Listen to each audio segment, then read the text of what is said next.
ओम नमस्ते बच्चों। अब हमारा नया टॉपिक हम स्टार्ट करने जा रहे हैं। फिफ्थ चैप्टर है inverse of A matrix and linear equation, व्युत्क्रम आव्यूह और रेखिक समीकरण। पीछे के जो चैप्टर थे थर्ड और फोर्थ, उसके अंदर हमने क्या पढ़ा था?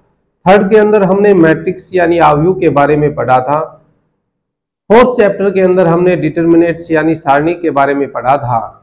अब हम दोनों के जो गुणधर्म हैं, मैट्रिक्स के और सारणिक के जो गुणधर्म हैं, उनका प्रयोग करके हम इसके कुछ एप्लीकेशन हैं, जैसे त्रिभुज का क्षेत्रफल ज्ञात करना है, तीन बिंदुओं की सैनिकता सिद्ध करनी है, या तीन चरों वाली रेखिक समीकरणों को सरल करना है। वो सब एप्लीकेशन के अंदर हम इस चैप्टर के अंदर पढ़ेंगे। व्युत्क्रम आव्यूह एवं रेखिक समीकरण, ये हमारा चैप्टर है। तो इसमें जो पहला टॉपिक हमारा है वो है नॉन सिंगुलर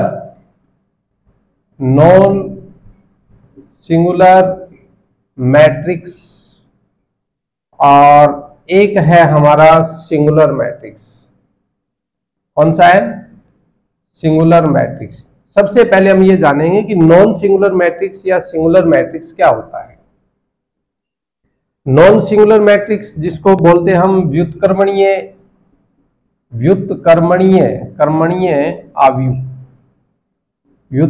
आव्यूह, और सिंगुलर मैट्रिक्स को बोलते हैं हिंदी में अव्युत्क्रमणीय आव्यूह।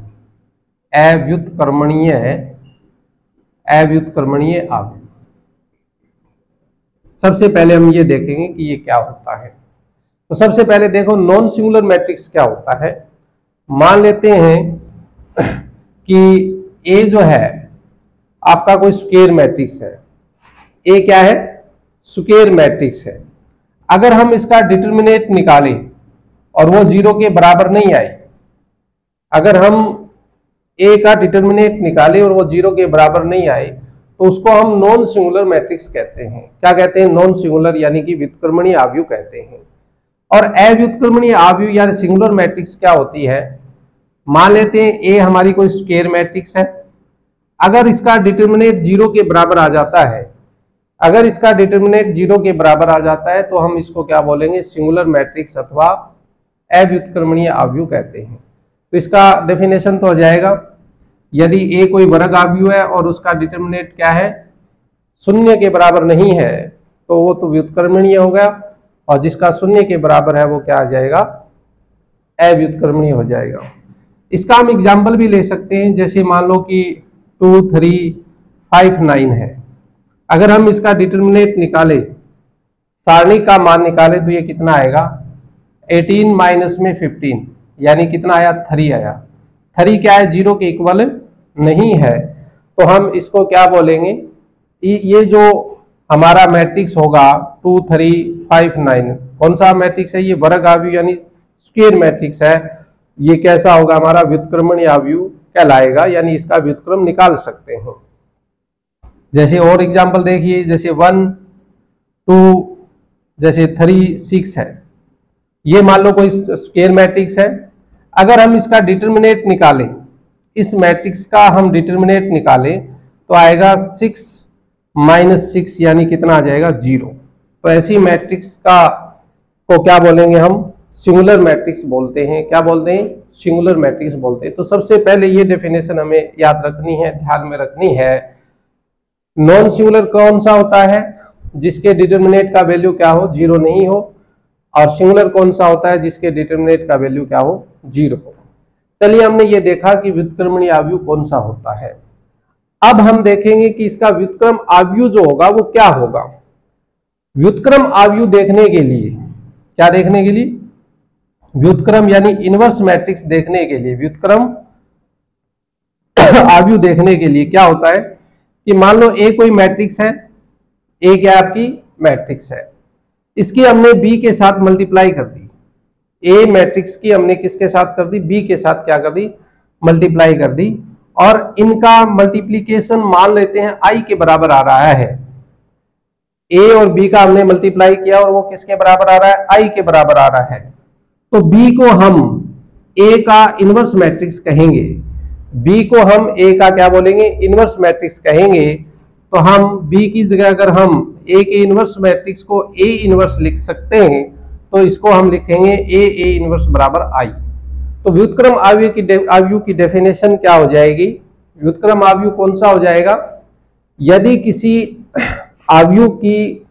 आव्यूह से गुणा करने पर हमें इकाई आव्यूह प्राप्त हो रहा है, यूनिट मैट्रिक्स प्राप्त हो रहा है, तो बी जो होगा वो ए के लिए क्या कहलाएगा, इनवर्स आव्यूह कहलाएगा, इनवर्स मैट्रिक्स कहलाएगा। ये व्युत्क्रम आव्यूह की डेफिनेशन है। अब व्युत्क्रम आव्यूह को कैसे निकालते हैं, यानी ए इनवर्स का मान कैसे निकाला जाता है, तो उससे पहले हमें एक फॉर्मूला और पढ़ना पड़ेगा, यानी सहखंडज यानी कि एडजॉइंट के बारे में पढ़ना पड़ेगा। जो फोर्थ चैप्टर हमने पढ़ा उस चैप्टर के अंदर हमने उपसारणिक यानी माइनर और सहखंड यानी कोफैक्टर हम निकाल चुके हैं। तो अब हमें क्या निकालना है, एडजॉइंट निकालना है। क्या निकालना है, एडजॉइंट, सहखंडज निकालना है। तो अगला टॉपिक हमारा आव्यूह का सहखंडज, आव्यूह का सहखंडज, आव्यूह का सहखंडज आव्यूह, वो देखिए क्या होता है। इसको लिखते हैं हम adjoint of A, adjoint of A लिखते हैं। अब एडजॉइंट ऑफ ए आव्यूह का सहखंडज आव्यूह कैसे निकालते हैं, तो उसके लिए देखो क्या है। सबसे पहले मान लो कि ए कोई आपको आव्यूह दिया हुआ है, मान लो कि आपको A11, A12, A21 और A22 ये कोई आव्यूह दिया हुआ है, या आपको दिया हुआ है 3/3 का दिया हुआ है, A11, A12, A13, A21, A22 और A23 और A31, A32 और A33। ये किस ऑर्डर का है, 2/2 का है, और ये किसका है, 3/3 का है। हमें इनका क्या निकालना है, एडजॉइंट ऑफ ए निकालना है दोनों ही कंडीशन के अंदर। तो कैसे निकालेंगे, उसके लिए देखिए क्या करते हैं। अगर आपका ऑर्डर दिया हुआ है 2/2 का दिया हुआ है, तो इसका तो सिंपल सा फॉर्मूला है। वैसे क्या होता है, अगर हम इसका उपसारणिक निकालें, उपसारणिक क्या आता है, उपसारणिक क्या आता है इसका, कैपिटल A11, A12, A21 और A22 आता है। उपसारणिक का अगर हम आव्यूह देखें तो वो इस प्रकार से बनेगा। कोफैक्टर का अगर हम बात करें Fij, Fij क्या होगा, F11, F12, F21 और F क्या बनेगा, 22 बनेगा। एडजॉइंट ऑफ ए क्या होता है, एडजॉइंट ऑफ ए जो होता है, एडजॉइंट ऑफ ए क्या होता है, Fij का परिवर्त होता है।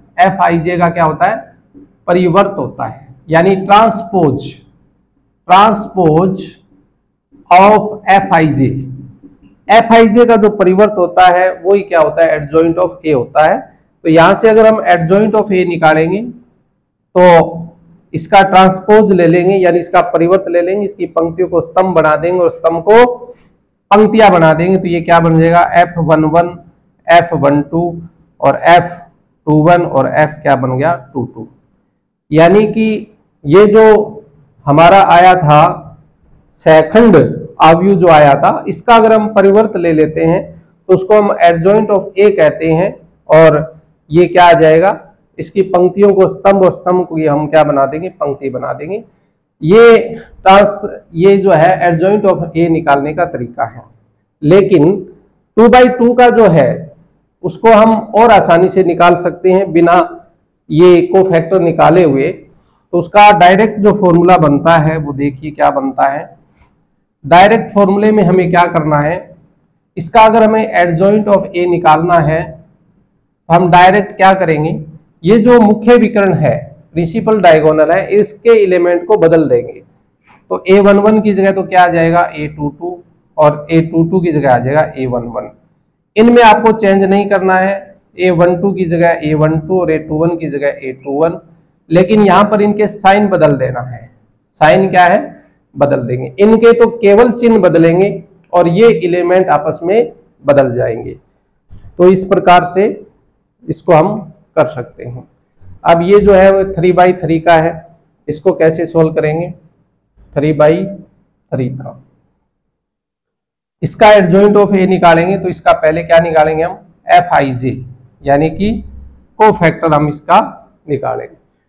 कोफैक्टर निकालेंगे तो देखो इसका कोफैक्टर क्या हुआ? F11, F12 और F13। ये बनेगा F21, F22 और F23, और ये क्या बनेगा? F31, F32 और F33। अब जब हम इसका परिवर्त लेंगे तो वो क्या बन जाएगा? Adjoint of A. Adjoint of A क्या आएगा? इसका हमें क्या लेना है? परिवर्त लेना है। तो इसकी पंक्तियों को स्तंभ बना देते हैं और स्तंभ को पंक्तियां, तो ये बनेगा F11, F12 और F13। ये बन जाएगा F21, F22 और F23, और ये आ जाएगा F31, F32 और F क्या बन जाएगा? 33। तो आव्यूह का इनवर्स निकालने से पहले हमें ये चीजें ध्यान में होनी चाहिए। तो अभी हमने 3 टॉपिक पढ़े। एक तो नॉन सिंगुलर यानी व्युत्क्रमणीय आव्यूह। व्युत्क्रमणीय आव्यूह क्या होता है? अगर किसी वर्ग आव्यूह के डिटर्मिनेंट की वैल्यू 0 के बराबर नहीं होती है तो उसको हम व्युत्क्रमणीय आव्यूह कहते हैं। अगर इसकी वैल्यू 0 के बराबर आती है तो उसको हम सिंगुलर बोलते हैं, यानी कि अव्युत्क्रमणीय आव्यूह कहते हैं।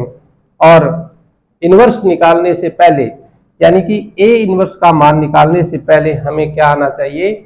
आव्यूह का सहखंडज आव्यूह निकालना आना चाहिए। आव्यूह का सहखंडज आव्यूह कैसे निकालते हैं? पिछली जो चैप्टर है उसमें हमने सहखंड निकालना, कोफैक्टर निकालना सीख लिया था। बस उसी आव्यूह का हमें क्या लेना है? परिवर्त ले लेंगे तो वो ए का एडजॉइंट आ जाएगा, यानी सहखंडज आव्यूह हमें प्राप्त हो जाएगा।